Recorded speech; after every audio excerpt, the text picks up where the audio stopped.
Demetrius Griffin Jr. was born and raised in Chicago, Illinois, and had recently started high school.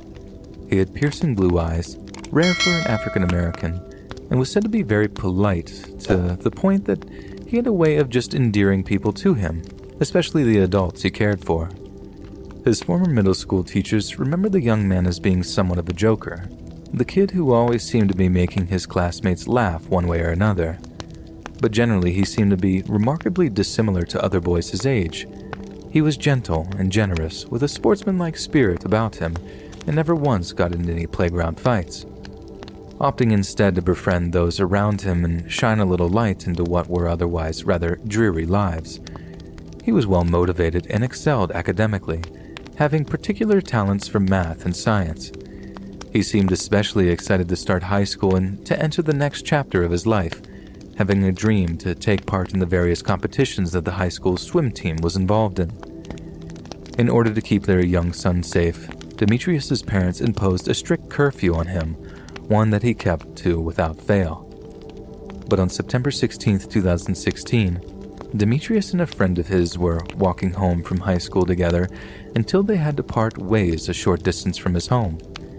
However, this was the last time anyone saw him, and hours rapidly passed by with him missing his curfew. Demetrius's mom said this was so unlike her son that she instantly knew that something was amiss. The next morning, at around 1:30 in the morning, police responded to reports of a dumpster fire not far from Demetrius's home.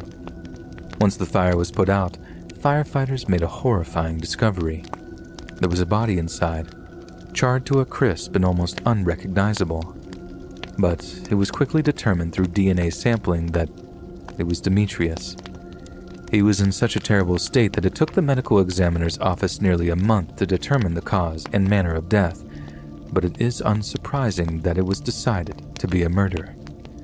The young man's family and friends were puzzled as to who could have done such a terrible thing to him, as he had never had any conflict or obvious enemies in his local community or at school.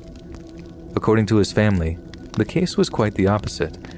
Demetrius loved his neighborhood and would often assist with his neighbors with things like carrying groceries or walking their dogs. He was most definitely not affiliated with any gang or organized criminal group, or so his relatives attested. Yet, his loved ones had suggested that while Demetrius wasn't personally involved in a gang, he might well have fallen victim to one. What happened that night might well have been a case of mistaken identity, or involved some kind of gang initiation, whereby someone who wanted into the gang may have had to kill an innocent person as a kind of sick pledge of allegiance. Others have suggested that what happened that night was a hate crime, similar to that of the murder of Emmett Till, the teenage boy who was brutally lynched in Mississippi for supposedly whistling at a white woman. Whereas some speculate that Demetrius had fallen victim to some kind of a social predator, someone who attacked and kidnapped him before disposing of his body in what potentially could have been some variety of indecent assault. Someone robbed the life of a member of the local church, the local boys and girls club, and a prospective member of his school's swimming team, and police were absolutely stumped as to who could have done such a terrible thing to such a bright, innocent young man. However, it is also worth pointing out that Demetrius wasn't the only victim in Chicago to have been found murdered and burned to a crisp in a dumpster. 9 years previously, in 2007, 2 women were found throttled, naked, and dumped in a burning trash can near Washington Park within just days of one another. The first woman was found to be 21-year-old Teresa Bunn, who was heavily pregnant at the time of her death. Her body had been doused in flammable liquid before she was set alight. A little more than 24 hours later, a second victim just 2 miles away from where Teresa was found was also discovered in a chillingly similar manner. The second woman, who would be later identified as 52-year-old Hazel Lewis, was discovered by firefighters who were responding to calls regarding the dumpster fire that her killers had attempted to dispose of her in. There was obviously some painfully clear similarities between the 2 victims, such as the fact that both were women of African American descent. Both were found within a few blocks of Washington Park on Chicago's south side, and both had been asphyxiated before being burned.